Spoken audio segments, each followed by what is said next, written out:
국회 상임위인 법사위에서 도대체 무슨 일이 벌어지고 있는 것일까요? 구하라법이 아직도 통과가 안 되고 있는 이유에 대해서 알아보겠습니다. 헌법재판소가 고인의 뜻과 관계없이 가족들에게 일정 비율 이상의 상속을 보장하는 유류분 제도에 대해서 위헌 결정을 했습니다. 시대 변화와 달라진 가족관계를 반영한 판단으로 보입니다.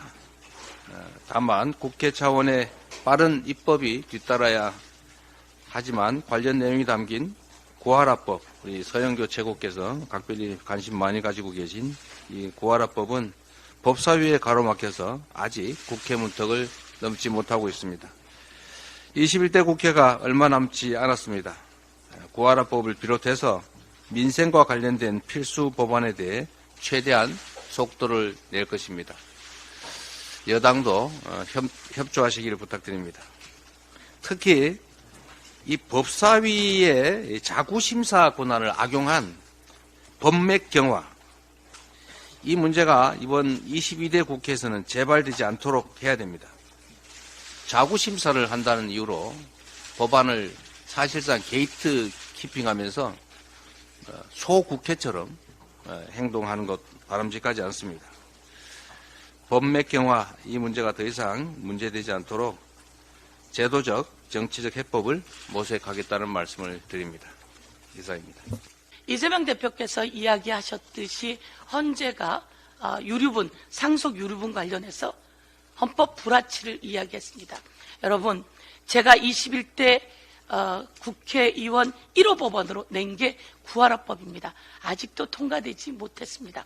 공무원 구하라법, 군인 구하라법, 그리고 선언 구하라법 다 통과되었는데 민법 구하라법만 통과되지 않았습니다. 그런데 이번에 헌법재판소에서 불합치 판결을 냈습니다. 유기하고 학대하고 제대로 부양하지 않고 양육하지 않은 경우에는 헌법 불합치다. 그래서 상속받을 자격이 없다라고 이야기를 했습니다. 제가 말씀드리겠습니다. 1살 때 어머니가 이혼하고 떠났습니다. 그런데 그 1살짜리는 엄마 없이 아버지도 없이 잘 커서 선원이 됐습니다. 그런데 배를 타고 나간 뒤 실종되어 연락이 없습니다. 54년 만에 1살 때 버리고 갔던 엄마가 나타나서 이 선원이 남기고 간 재산을 싹 다 갖고 갑니다. 그리고 이 선원이 남기고 간 보험금, 연금까지 싹 다 갖고 갑니다. 이 선원은 할머니가 키우고 고모가 키우고 누나가 키웠습니다. 고모는 암에 걸려 죽어갑니다. 그런데 이 모든 돈은 싹 다 54년 만에 나타난 엄마가 아들, 다음 소생 아들 둘을 데리고 와서 싹 다 갖고 가는 이런 대한민국 구하라법이 아직도 통과되지 못하고 있는데, 제가 법무부하고 합의가 다 끝났습니다. 그런데 법사위가 열리지 않습니다. 이제 한 달 남았습니다. 김도 법사위원장은 법사위를 여세요. 열어서 이 법을 통과시키라는 게 국민의 명령입니다. 이상입니다.